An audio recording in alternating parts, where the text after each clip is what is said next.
Good morning, everyone. We will get started in just a moment. We're waiting for everyone to log on.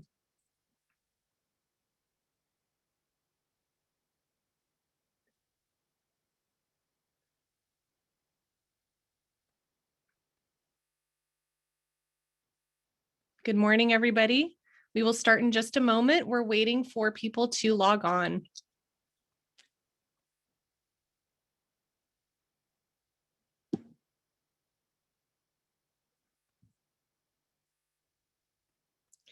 Good morning, and thank you for joining us today. Today is a great day in our state of California, the best state. My name is Sam Trad, and I'm the California State Director for the Compassion and Choices Action Network.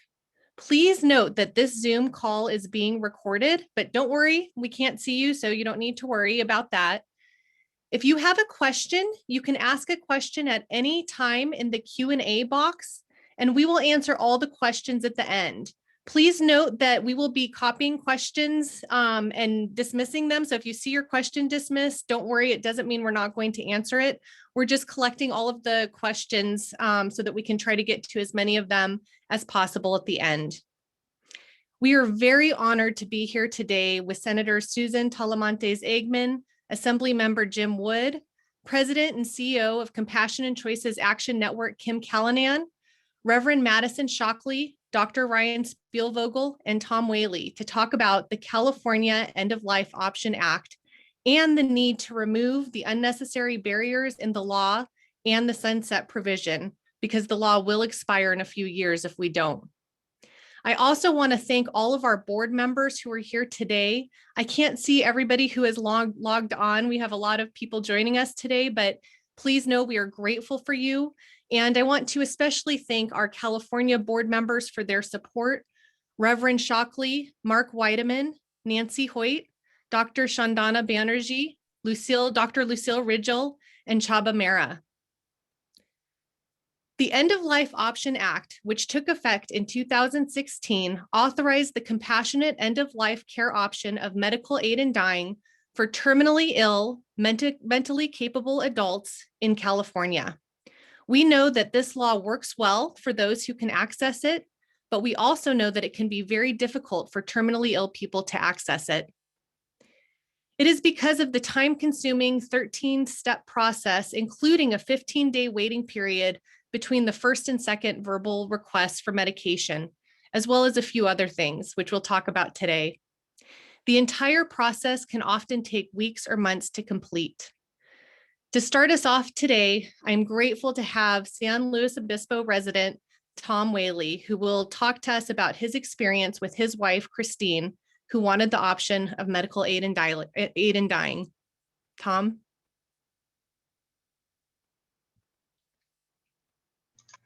Thank you, Sam. My wife, Christine, endured a 6-year battle with melanoma, skin cancer. Christine and I lived together, as Sam said, in San Luis Obispo. Christine was full of life. She loved her family and friends. She was unique, funny, a runner, an artist, and so incredibly full of life. And she was first diagnosed when she was 36 years old. Christine spent the next 5.5 years seeking a cure for her disease by throwing at it every treatment the medical community offered: immunotherapy, surgery, radiation, chemotherapy, gamma knife therapy, and surgery. She tried experimental treatments because she so desperately wanted to live. She participated in clinical trial and accelerated treatments, believing her age and strength could help find treatments for older, less healthy patients. And Christine tried everything she could, but her cancer continued to spread. She had watched her grandparents suffering as they died of cancer, and Christine didn't want to die like that. By the spring of 2018, she had a golf ball-sized inoperable tumor on the side of her head that had infiltrated her skull, her right ear, and her throat, where it threatened to suffocate her. And Christine received a terminal prognosis with 3 to 6 months to live, making her eligible for medical aid in dying under the End-of-Life Option Act. Christine told her doctor she wanted aid in dying and was shocked when I told her they couldn't give her this compassionate end-of-life option. We didn't know that the Catholic healthcare systems, like the one Christine was at, forbid doctors from supporting patients in medical aid in dying. Christine was desperate and began calling around to try and find a doctor who would support her in this option. It was awful. Christine had fought so long to live. We never realized she would have to fight to die. Finally, Christine was able to get support at UCLA, 200 miles away. She was able to get the medication. When her suffering became unbearable, she planned out her last day. It was on August 25th, 2018, and she was 42 years old. Christine said goodbye to her family and friends, and she decided she wanted just her brother, her sister-in-law, and myself there at home when she took her medication. In typical Christine fashion, she surprised us by creating a playlist for her final hour. She made us laugh through our tears, but the first song on the playlist was "They're Coming to Take Me Away." We said our last goodbyes. Christine took her medication and died peacefully in her sleep at home, filled with love and peace the way she wanted, not the way her disease wanted her to go. Christine didn't want to die, but since her terminal illness gave her no choice, we were grateful that she got to go on her terms without suffering or pain. Most terminally ill people who try to utilize the End of Life Option Act are much older and weaker than Christine was, so they may not have been able to overcome the obstacles she did to use the law. I am here in Christine's honor to support the reauthorization of the California End of Life Option Act and call for improvements in the law so others don't have to struggle to use it the way Christine did. Thank you. Thank you so much, Tom. I got to talk to Christine when she was in the process of getting her aid in dying medication, and I know she wouldn't want anybody else to have to go through what she did to be able to access it. And I know how grateful she was to be able to access it. And none of this wouldn't be possible without the great authors and co-authors of the End of Life Option Act. I'm very honored to introduce our next speaker, Senator Susan Talamantes Eggman, who is one of the authors of the 2015 End of Life Option Act. She also is the lead author of the bill introduced yesterday, SB 380, to improve and reauthorize the law because it is scheduled to sunset in a few years. She represents San Joaquin County and portions of Stanislaus and Sacramento counties. Please welcome Senator Eggman. Thank you very much. And first of all, thank you, Tom, for your powerful story. Christine sounds wonderful, and I'm sorry I couldn't meet her, but I am glad that she got to go with her own playlist. As a hospice social worker, I have my funeral playlist already selected, so I'm ready when the time comes. And I want to also thank you to Compassion and Choices Action Network for organizing this virtual news conference and for all of your work and support on this important issue. This is an issue I've been working on before I came to the legislature. I was in practice, I'm a social worker. In my practice, I worked in end of life. I sat by literally hundreds of people as they've died and watched families and patients traverse that final landscape and sat with my own family members, too many that I like to count, and traverse that landscape with them as well. And the one thing I took away from all of that was that we die as we've lived. And some people at the end of their life, they want to be able to maintain their memories for their family as they want to be remembered. It's a personal choice for everybody, and we want to make sure those choices are honored.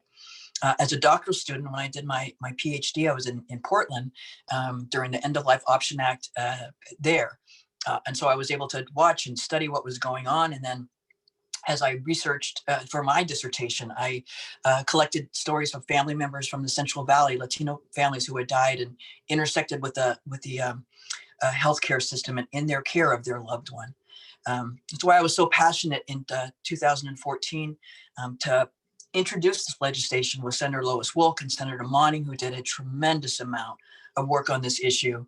And we successfully passed the law in 2014. Very landmark and with a whole lot of people. I also want to, again, thank Compassion and Choices, all the advocates. I wore yellow today because every time I was doing a speech or making a presentation, I look out and I would see all of those yellow shirts of people who had lost somebody and were so eloquently advocating for the passage of this. We know since the law took effect, nearly 2,000 mentally capable, terminally ill Californians with 6 months or less to live have received a prescription for medical aid in dying, and nearly 1,300 of them, 65%, took the medication to peacefully end their lives. We also understand that a lot of people who get the medication don't even take it, but it's knowing that it's there and knowing it's that they have the option that allows them to be in peace at the end of their life. We've also heard from many family members of terminally ill people, just as you heard about Tom, who have accessed the end of action lock, but we've also heard of people who were not successful in being able to access it. Tom talked about some of the barriers that he and Christine faced, and we have held hearings since this law took effect from providers as well as people who have lost somebody.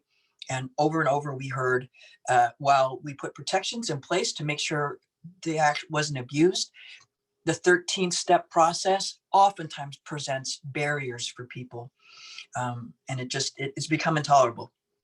So we will, based on the hearings we've done, based on the inputs, we have some ideas to be able to maintain safeguards, but also be able to reduce some of the barriers that people face. This will help people give better input. It will hopefully reduce some of the barriers so people know ahead of time which healthcare systems that when they go that are participating. We also know sometimes people get there and it's too late to wait that 15 days, that cooling off period, if you will, that someone's at the very end. The doctor can make that determination. They still need 2 doctors to approve, but you don't have to wait that 15 days if it's going to mean that you might go before. So drawing upon all these experiences and knowing how important this is, and knowing, like everyone else, my time in the legislature is limited, we also think this is the time to remove the sunset. We have over 30 years of research from Oregon and with their law. We've also had now since 2014 years of experience with here in California. We will still get a report every year. We will still continue to check for abuse. It hasn't occurred yet, and we want to make sure that everybody has the option to live, to die as they have lived, and to do that peacefully. So I want to thank everybody, and thank you all for joining me. Thank you to my colleague, Dr. Jim Wood, who's going to be my partner on the Assembly side as we continue to do everything we can to help terminally ill Californians. Thank you very much. Thank you so much, Senator Eggman. And I echo you in thanking Senator Woke and Senator Monning from the 215 campaign for passing the End of Life Option Act. Our next speaker is Assemblymember Jim Wood, the lead co-author of SB 380 to improve and reauthorize the law in the Assembly. He represents Del Norte, Trinity, Humboldt, and Mendocino counties, and Northern and Coastal Sonoma County. Please welcome Assemblymember Wood.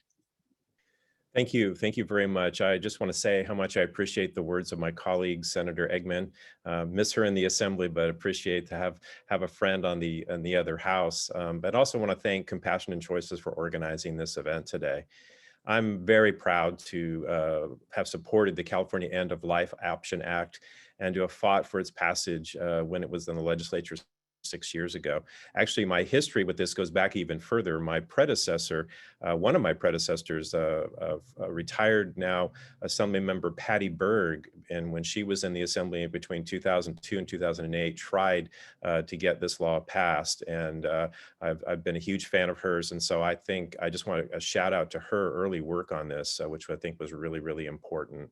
I remain passionate about joining Senator Eggman in co-authoring SB 380.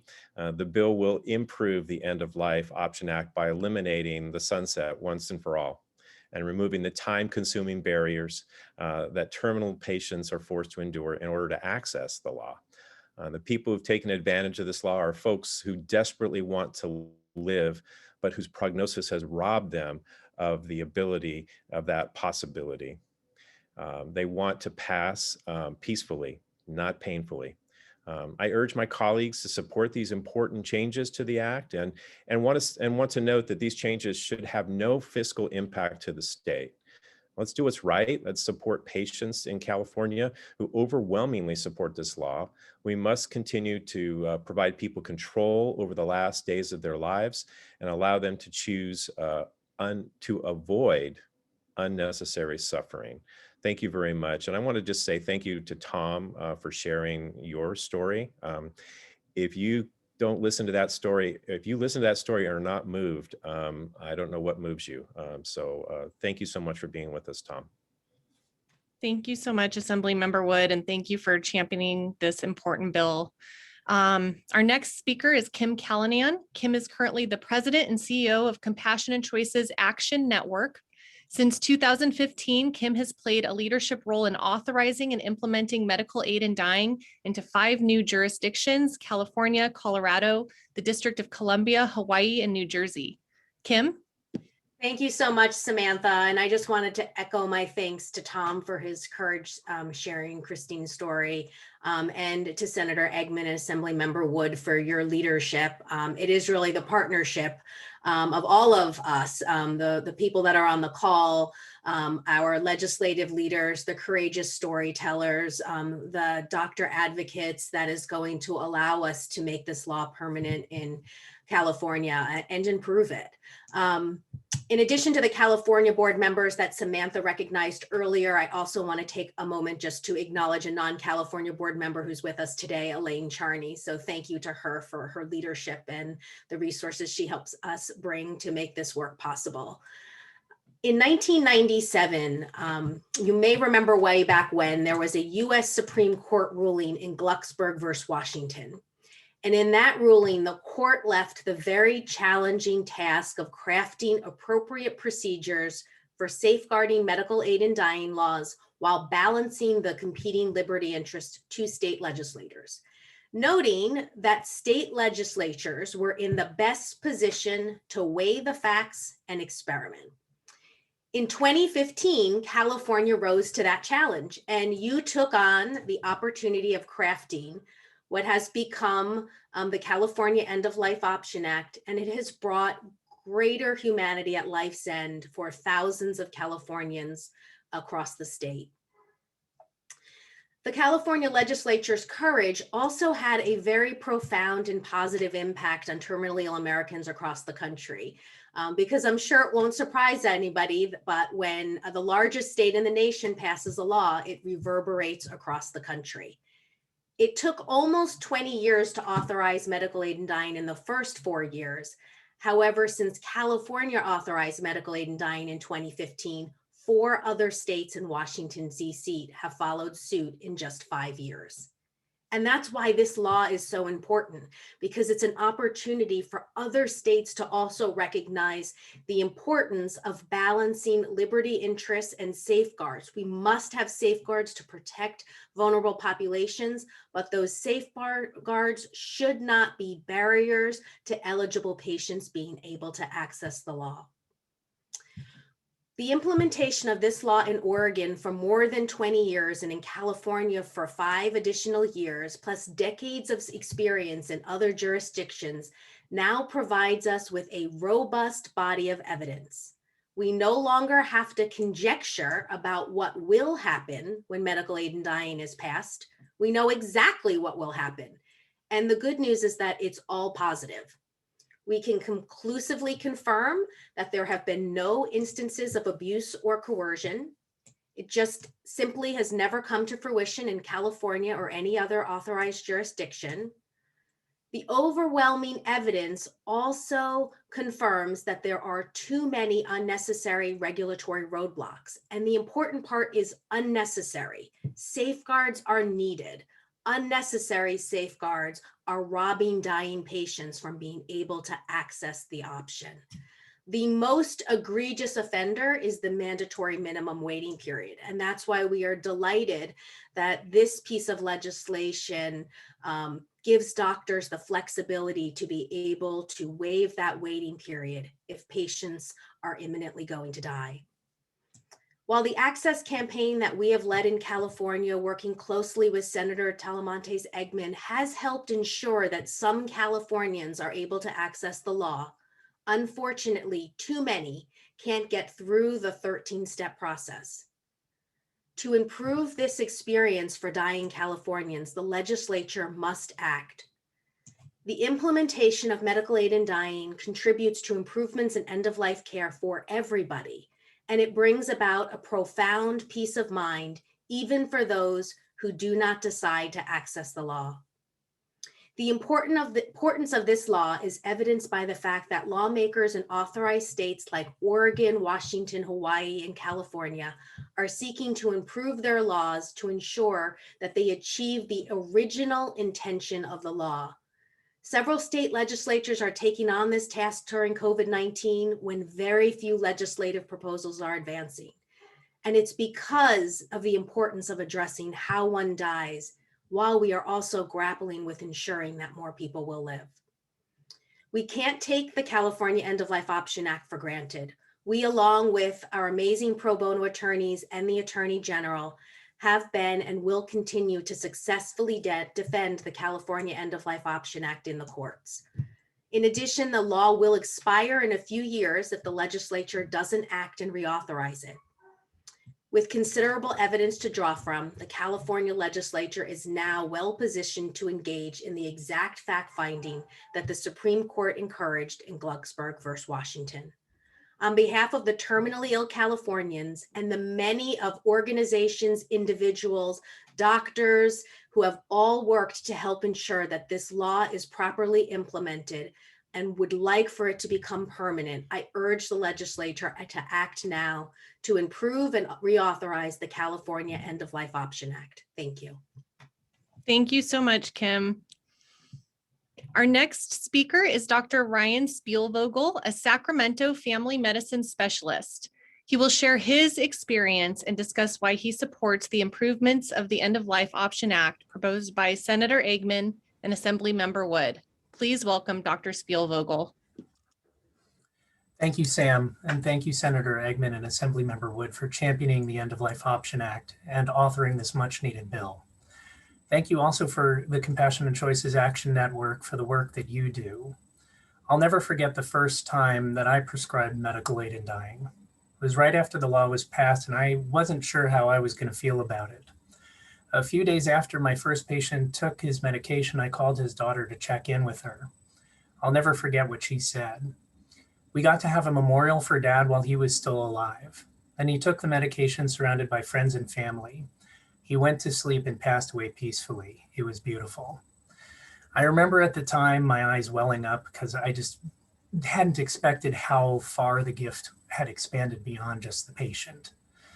Since that first patient, I've overseen about 80 patients, 80 deaths from medical aid in dying, either directly or through the residents in our program.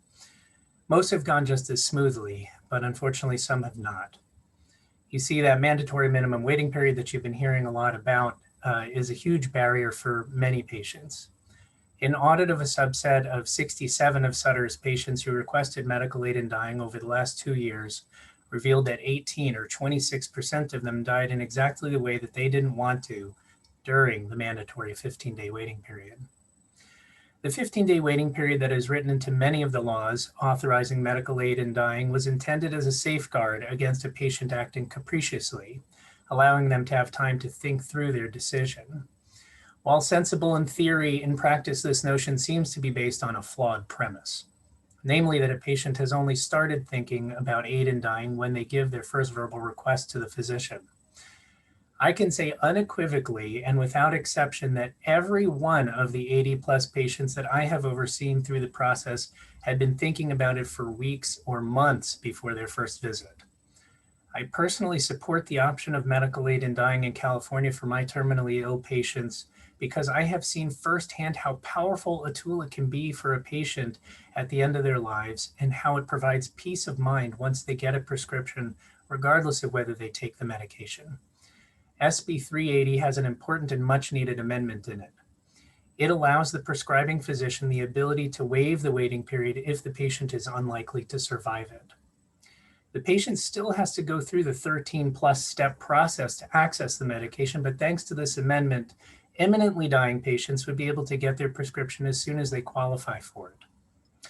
26% is far too high a number of dying patients who are unable to access this option. These patients would have received medical aid in dying had the prescribing physician been able to waive the waiting period.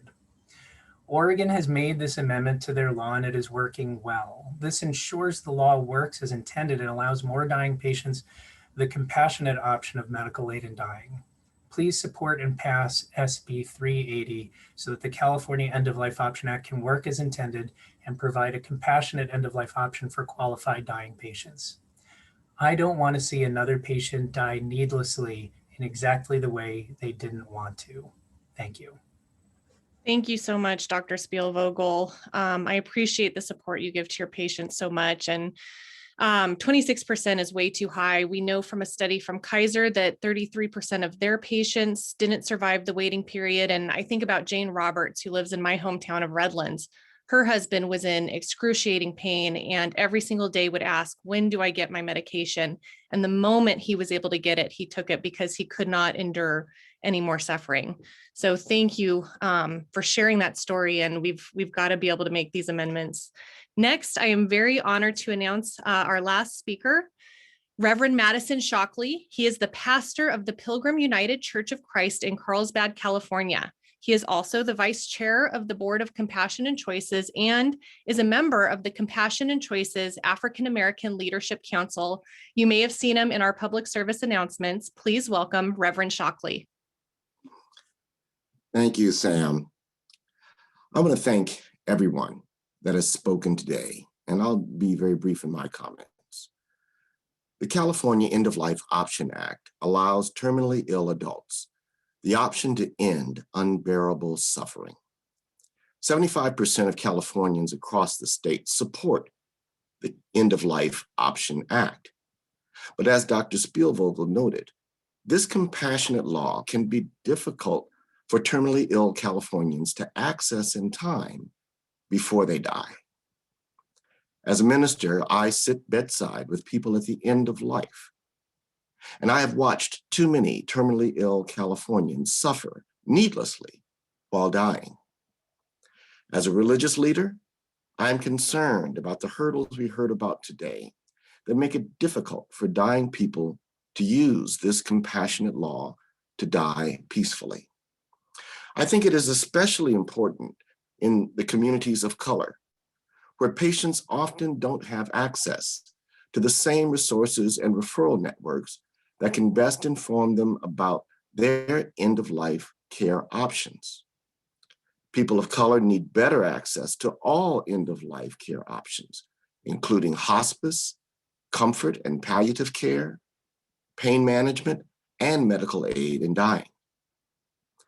And I also support the reauthorization of the End-of-Life Option Act and the improvements to making accessing the law equitable and fair for all Californians.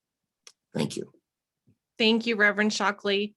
Now we are going to show a short 3-minute video, and after the video, we will be taking questions.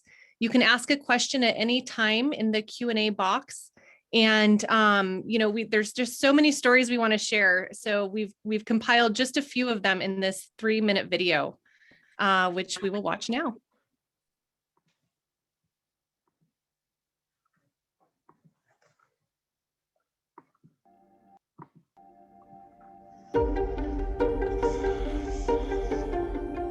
I support medical aid in dying for several reasons. One is I just believe in respecting people's choices. And in my experience as a palliative care physician, I've seen the dying process really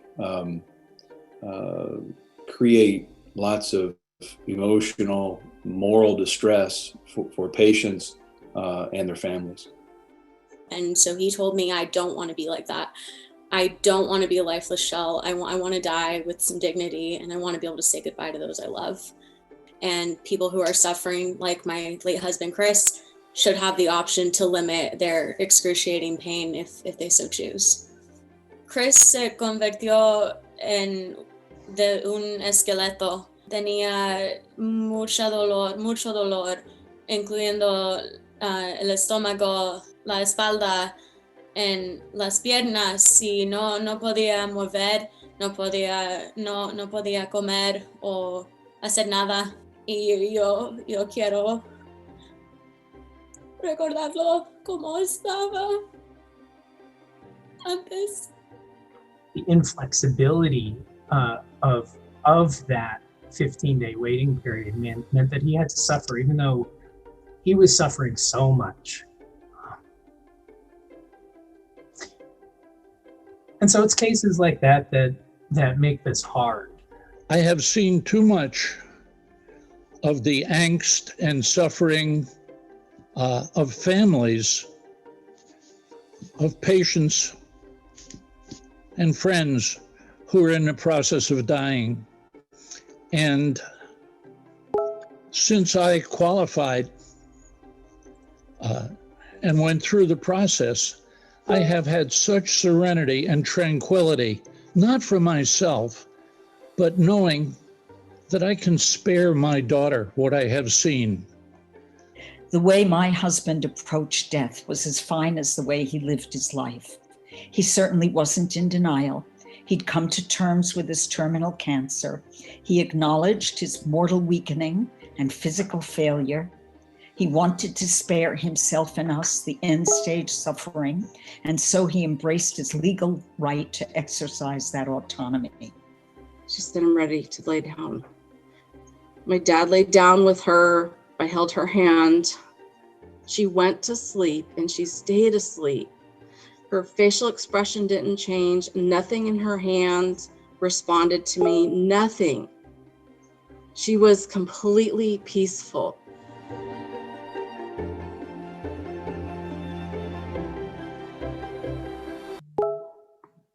Oh, thank you to everybody who helped put together that video.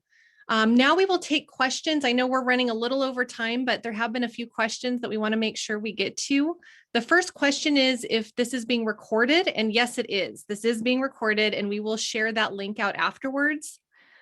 We have another question from Susan Meister, and she said, I note that most patients who have used the ACT are overwhelmingly white. Is this a religious issue or an outreach issue? And I wonder if Reverend Shockley, if you want to answer that, or I'm happy to, or Senator Eggman. I'll take a first little run at it, Reverend, and then maybe you. I think we find that across the end of life spectrum. Part of it is outreach. Part of it is a lot of. Yes, and all the research finds this. People who have been generally educated, Caucasian, have experienced being in control of their life, their whole life.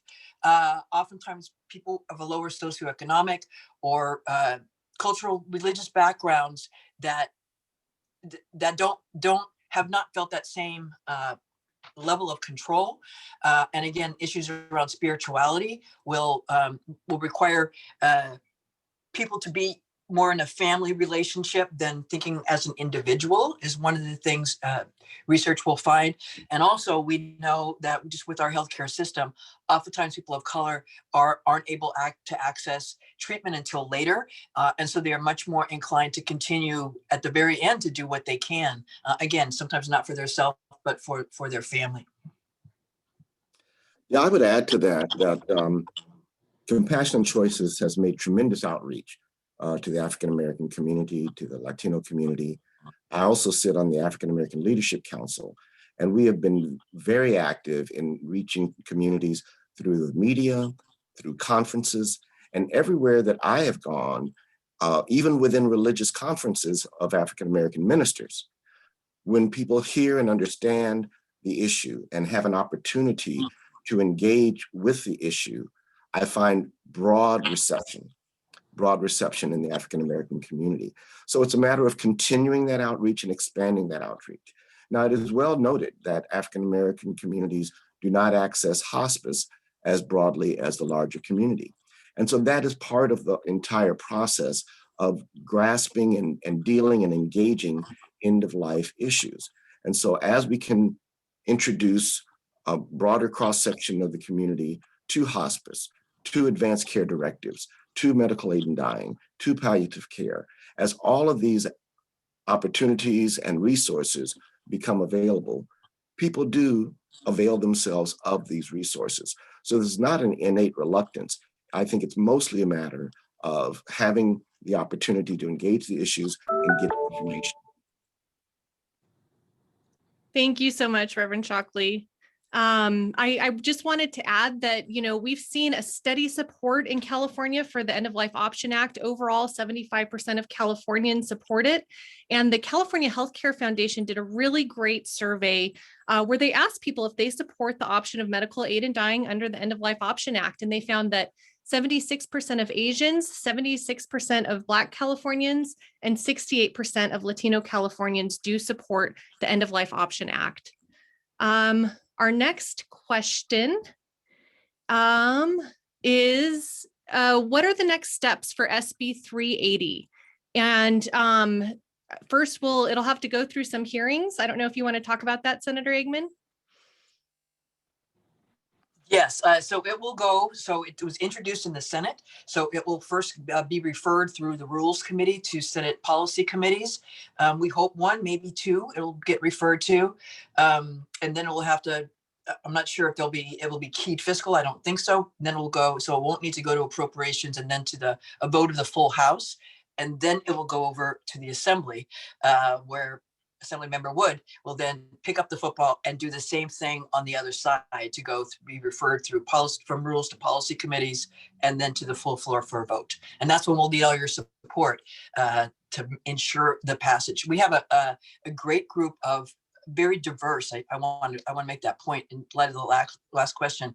Assemblymember Aguilar Curry, a Latina, Rob Bonta, first Filipino, Jim Cooper, who's African American, Jim Frazier, who identifies as Native American, Christina Garcia, Luz Rispas, and then Dr. Wood. So Dr. Wood finds himself the only Caucasian guy on the list. So we continue to make progress and try to be intentional about the partnerships, because we know we need to be reflective of the entire community that we're trying to touch. Thank you so much, Senator Eggman. And if anyone is interested in volunteering, you can volunteer with us. Christina put in the chat box a link for you to be able to volunteer with Compassion and Choices Action Network. We're going to be rallying and doing all kinds of fun virtual stuff. In fact, we already have a really easy link that was shared, and I'll share it again in a moment, where you can easily reach out to your specific legislator and ask them to please support SB 380. I think we have time for one last question, and this question is from Senator Woke. Thank you so much, Senator Woke, again for championing the End of Life Option Act. Senator Woke asks if the bill will include a mandatory referral provision, and if we foresee a smooth road. It is important that any doctor is able to opt out if they don't feel comfortable supporting a patient in the option. And what we're trying to do is increase transparency and make sure that doctors are allowed to talk to their patients about it. Unfortunately, in California, there's a gag rule. So there are some healthcare systems that don't let their medical providers even talk about the End of Life Option Act with their patients. And we know people want to know all of their options. They want to know what is available for them depending on their situation. And so that is part of the amendments to remove that gag rule so that doctors can talk to patients about it. I don't know if you want to add anything, Senator Eggman. This is your bill, so I'm happy to keep talking about it, but no, I see you nodding your head. You're doing a fine job. Okay. And I think another really important provision of the bill is to have healthcare systems and hospices have on their website what their policy is for the End of Life Option Act so that people have that transparency. 97% of religious healthcare systems in California don't let their doctors participate. And that's not something we're able to touch just because of the way our laws are. But we do want to make sure people know so they don't end up like Christine at a religious healthcare facility like Dignity Health, where she was unable to get the end of life option she wanted and have to search to find another provider to support her in that option. I see you're on, Assemblymember Wood. Did you have any final thoughts you wanted to share? No, I just want to make sure you still knew I was still here. I thank you so much, Dr. Wood, for your support of this bill. We are so grateful for you for being so supportive of this issue, for the amendments in it. I really think that this bill is great, and it's going to help so many terminally ill Californians be able to have this option forever and to actually be able to access it no matter where they live. Even those who don't have the privilege of going to whatever healthcare system they want. I think this bill is going to remove those unnecessary barriers to the law. So we are over time. I do want you all to know that we've put in the chat box, if you have any media inquiries, please reach out to Roger Salazar. His phone number is there and his email address. We've also put in there the link so that you can easily reach out to your legislator as well as read the bill yourself if you would like to do that. Thank you so much to our volunteers, to our supporters, to all of our speakers here today. This is truly a grassroots effort, and we are so grateful for all of you. Thank you. And we look forward to getting this bill passed. Thank you, everyone.